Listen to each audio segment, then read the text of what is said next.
Looking at Treehouse of Horror 10 again, I'm a bit surprised as to its quality, emerging in season 11, when most agree the show began to go rather downhill, if it hadn't already. I think all three segments are strong, to a degree.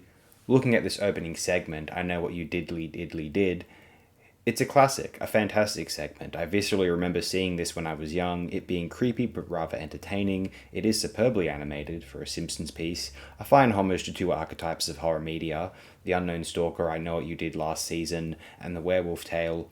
Another interesting take on turning Flanders into the horrifying monster of the TOH segment, the devil and Homer Simpson being the first and most iconic. I feel as though the Treehouse of Horrors had the capacity to remain strong episodes even if the rest of the show around it was failing on the satirical character study or general humour department. The jokes didn't have to be connected to the regular Simpsons expectations, they could go all out on the ideas front, and it made for eye catching animation opportunities. Although gradually this project too would go downhill, and we'll be covering that over the next few entries.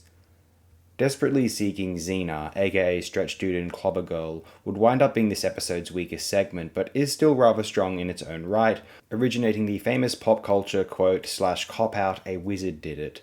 An amusing, enjoyable take on the superhero genre, as Bart and Lisa acquire superpowers akin to Mr. Fantastic and Carol Danvers, respectively. She resembles Danvers slash later Rogue more so than the Thing, anyway. Comic Book Guy makes a great villain. Lucy Lawless's guest appearance is tremendous, immensely funny and self-aware. I'm not a Xena fan, never even saw it. I can think of crass reasons why it might be enjoyable, of course.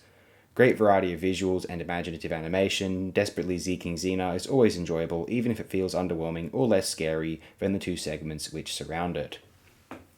You notice I have less to say about this episode's segments than the previous entries.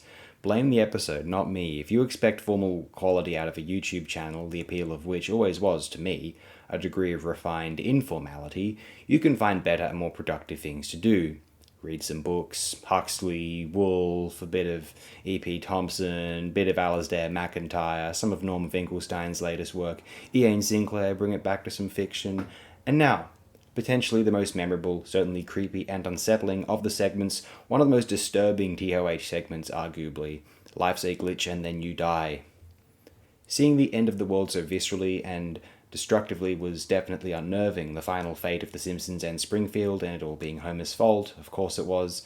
A hilarious take on the Y2K phenomenon in retrospect, but when I first saw it as a kid I found it so morbid, extremely mean-spirited and aggressively sardonic. The Simpsons walking around while everything is in destruction all around them, the concept that a select few humans will survive, a la When Worlds Collide, and that Lisa so callously, cold-heartedly, almost chooses to save Marge and Maggie, leaving her father and brother to their doom. And then, Homer and Bart, whom we identify with as likable characters, find themselves rescued, saved via a second rocket, only to realize that this secondary rocket is being shot into the sun, a suicide effort from a series of minor celebrities. The idea that all these individuals would be gladly embracing death, being shot into the sun at that, was really disturbing. I would have been under 10, a few years under 10, when I saw this. And then to top it all off, Homer and Bart choosing to commit suicide, their heads inflating and blowing up, off screen, in space. That was so menacing, mean, and morbid. Again, Treehouse of Horror is more disturbing than, say, similarly upsetting shows like Grizzly Tales for Gruesome Kids. Anyone my age remember that one? Used to air on ABC Kids, but was a UK show, I believe. Because the horror in TOH was occurring to characters we knew and loved and related with. It was superb in retrospect, but totally traumatic to some extent at the time. I have to insist, in retrospect, I loved being scared by this kind of media. One, because obviously Treehouse of Horror is not an actual inappropriate for kids horror film, even if at times it was inappropriate for kids. Fucking Nightmare Cafeteria. These episodes were a far cry from actually viewing a violent, gory horror film like Saw, Hostel, or creepy ghost fiction like The Grudge or Ringu. I'm just naming horror films that were prominent when I was seeing TOH episodes for the first time in the early 2000s.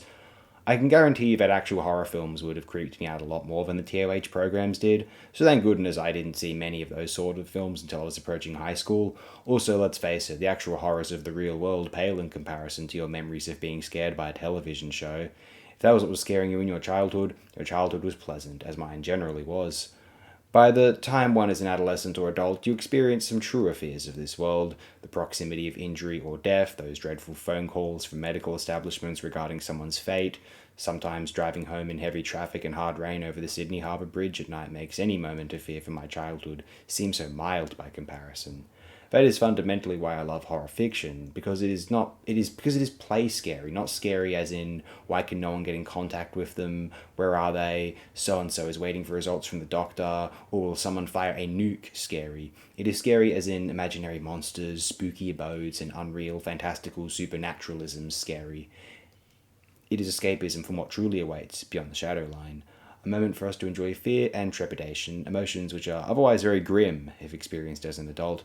As a parent, as someone reading the news articles, horror fiction/media is far more comforting in a morbid roundabout way than we might realise on the surface, I think.